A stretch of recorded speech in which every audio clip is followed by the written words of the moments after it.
A very good morning all of you. How are you all? I hope you all are doing well.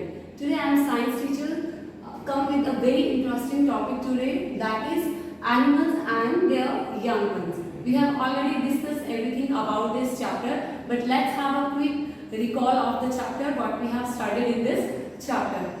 First of all, you all know that every organism has its own lifespan. Means every organism live for some years.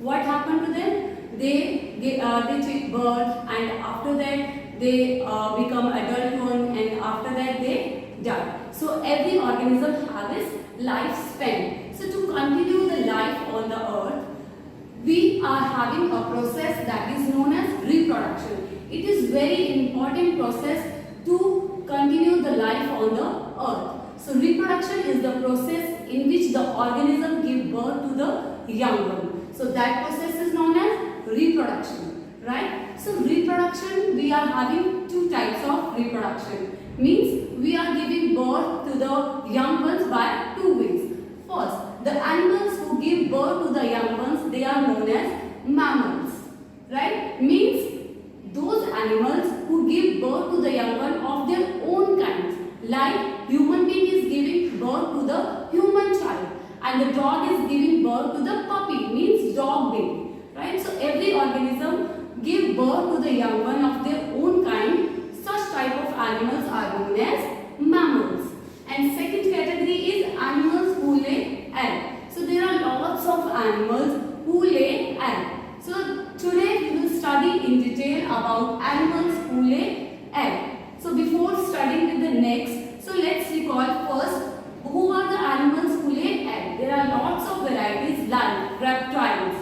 In reptiles, snake, lizards, crocodile, all comes in the category of reptiles. So all the reptiles give eggs, right? So second category we are having fishes. All the fishes lay egg, but we are having some exception. You know that exception is everywhere in the world. So similarly, here we are having two exceptions like dolphin and the blue whale. They are fish, still they are in the category of mammals because they give birth to the young ones, right? So now third we are having insects. All the insects, they lay egg. And one more category we are missing, that is very good, birds. So all the birds lay egg. But still again, as I told you, everywhere there is exception. So here we are having one more exception. So as I told you, all the birds lay egg. But there is a bird which comes in the category of mammals. So can you give me the name of that bird?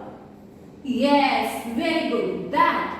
Bat is the mammal, and but still it comes in the category of bird, but it possesses the characteristics of mammals. What is the characteristics of mammal? That it gives birth to the young ones and it feeds the young ones with their milk. Clear?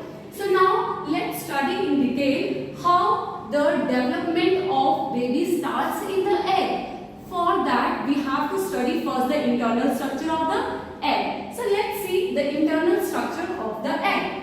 So we are having mainly three components in the internal structure of egg. First of all, the outer covering which protect the egg. Internal embryo means the baby of the egg. That is the outermost covering. It is known as eggshell. I know you all have seen egg, and most of you may eat the egg also. So all you know that what is inside the egg. So outermost shell is eggshell, and the innermost white part, this one, the innermost white part, it is known as abdomen.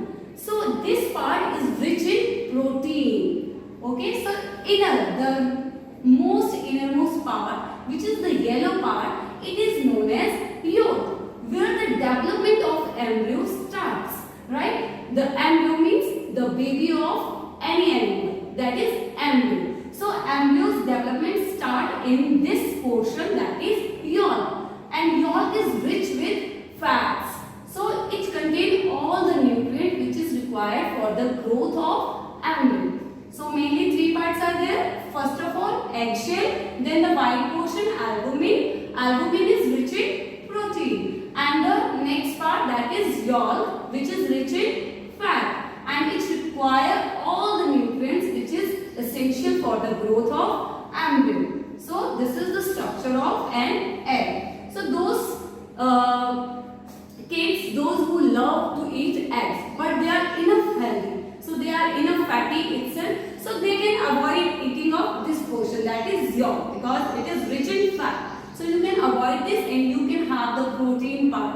and those who are still weak, they want some more energy, so they can have the yolk part too. It will provide enough fat to you, right? So let's move how the chick development starts in the egg.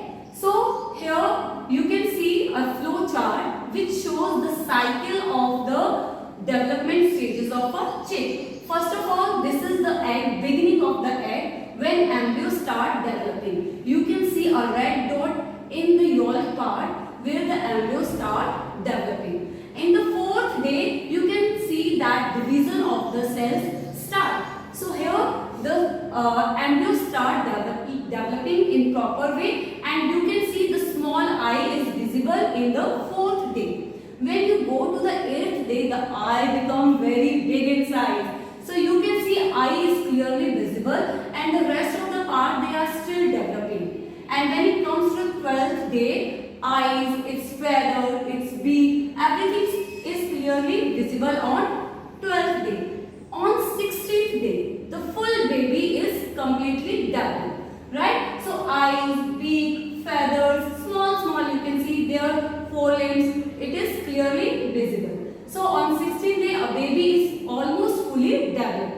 On 21st day, the chick come out from its egg. So that process is known as hatching. When the baby chick come out of the egg after breaking the shell, so that process is known as hatching. And when the baby stay inside the egg for 21 days, so that period is known as incubation period, correct? So that the whole time is known as incubation period. When the baby come out of the egg, that is known as hatching. So this is the life cycle of a chick.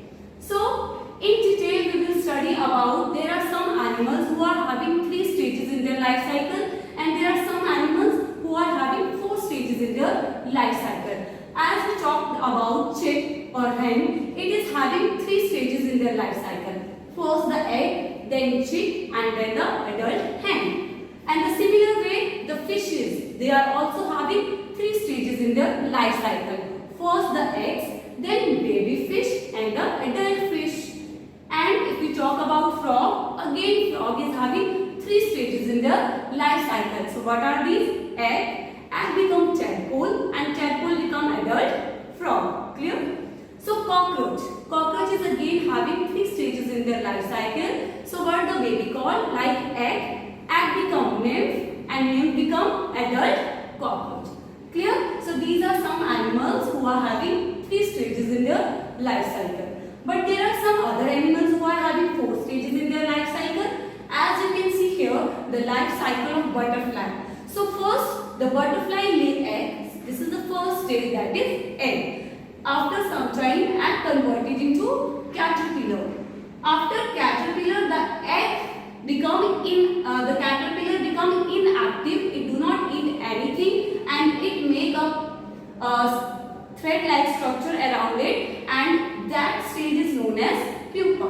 Right? So for some days, it do not eat anything. It remains inactive in the stage. So after pupa, it become adult butterfly. So these are 4 stages in the life cycle of butterfly. Similarly, housefly is having again 4 stages in life cycle. So what the baby of, as you know, the baby of butterfly is known as caterpillar. So what the baby of housefly known as?